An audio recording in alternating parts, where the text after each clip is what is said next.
Ils sont entre 100 000 et 200 000 dans les rues de France, peut-être plus. Personne ne sait vraiment. Sans domicile fixe, la plupart à Paris et dans les grandes villes. Pendant 48 heures, je serai l'un d'entre eux. Quelques vêtements de récupération, un duvet dans un sac en plastique et quelques cartons pour me protéger du froid. Je m'assieds dans cette rue choisie au hasard et j'attends. Au milieu des passants pressés, beaucoup semblent éviter de me voir. Et s'ils m'aperçoivent, ils détournent instantanément les yeux. Pourtant, alors que je ne demande rien, certains me tendent la main. Merci. 4 fois, en à peine 1 heure. Merci. Des passants me glissent quelques pièces. C'est le seul contact que j'aurai. J'ai l'impression de faire partie du décor. Après 1 heure sans bouger, je grelotte de froid. J'entre dans une galerie chauffée qui mène à un parking souterrain. Les vigiles me repèrent immédiatement. Non. Bah là, j'embête personne, là.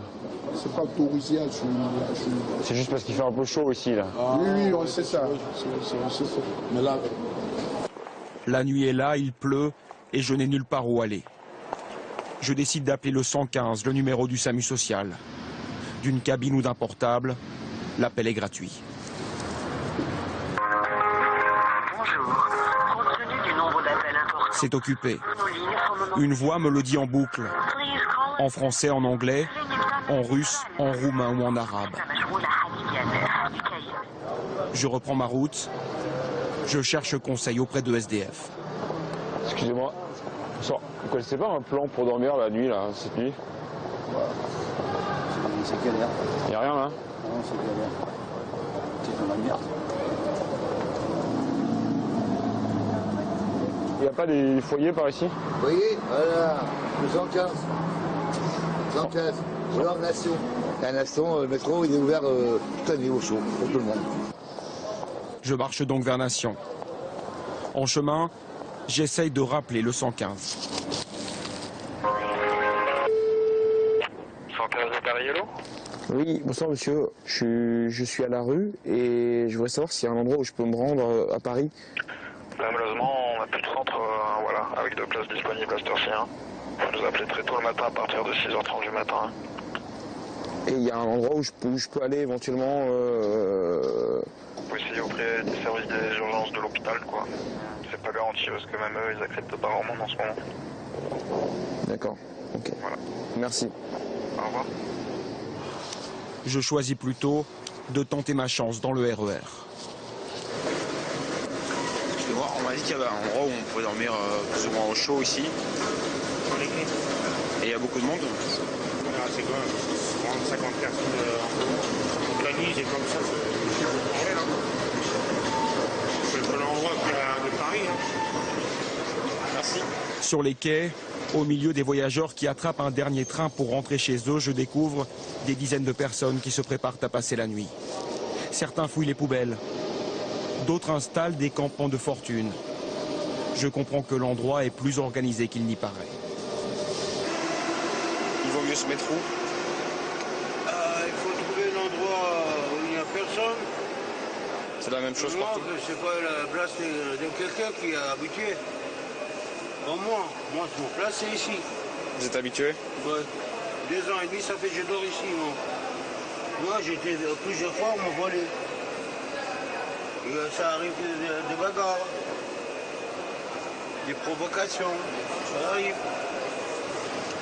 Dans un couloir près du quai, il y a un point d'eau qui sert aussi de salle de bain. Elle n'est pas potable, mais tout le monde la boit. C'est bon l'eau ici? Un jour, toujours, no problème. Tous les jours, problème. Pourquoi? Pour Malade? maladie, tout ici dormi. Oui, besoin demain encore ça. Carton? Oui, parce que ça sourit. Souris? Oui. Georges, 50 ans, dit venir d'Irak. Il dort ici depuis 1 mois.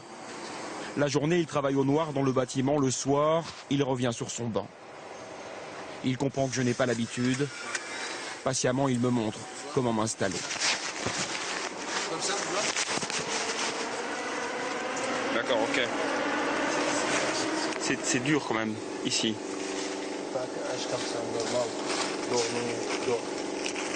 L'espérance de vie pour un SDF est d'à peine 49 ans. Il est 2 heures, je n'arrive pas à dormir. Georges, lui, a trouvé le sommeil. Il partira travailler dans moins de 4 heures. La journée, chacun retourne à la rue. Le soleil d'hiver réchauffe à peine. Il faut errer et vaincre l'ennui. Quand j'arrive à cette distribution de soupe, la nuit tombe. Le parvis de l'église Saint-Eustache est pris d'assaut. Un bénévole vient vers moi. Bienvenue, hein. C'est ici tous les soirs en fait. On a du succès, mais c'est malheureusement quoi. Il y a beaucoup de monde en fait, beaucoup plus que l'année dernière évidemment. Mais... Et il y en aura toujours plus. Hein. Il y a de tout en fait. Il y a des étudiants, il y a des gens qui travaillent, il y a des gens par exemple qui ne travaillent pas, qui font la manche toute la journée pour survivre. Hein. Chacun engloutit son repas dans son coin en silence. Allez, faut s'équiper pour la nuit. Un bénévole me donne une adresse où trouver un lit pour la nuit. Sur place, je découvre ce bus et une 50aine de personnes qui jouent des coudes. Hey, les gars, arrêtez de pousser.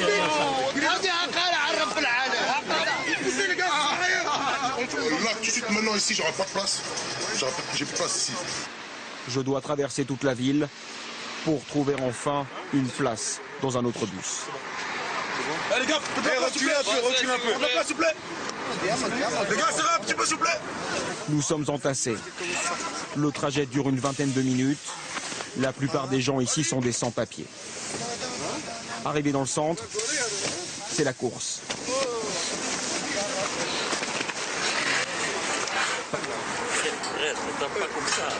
Chacun se bat pour avoir le meilleur lit. À l'intérieur, je découvre une salle immense. Des centaines de personnes s'installent pour la nuit. Une odeur âcre me prend à la gorge. Les sanitaires sont dans un état déplorable. Partout au sol, plusieurs centimètres d'eau. Les toilettes débordent. Je me couche sur mon lit tout habillé. Mon voisin du dessous me glisse un petit mot. C'est mieux que rien, mon frère, parce que quand tu mentis, le foie, il y a beaucoup de foie dehors. Minuit, extinction des feux, difficile de trouver le sommeil. Avant 7 heures demain matin, il faudra avoir quitté les lieux.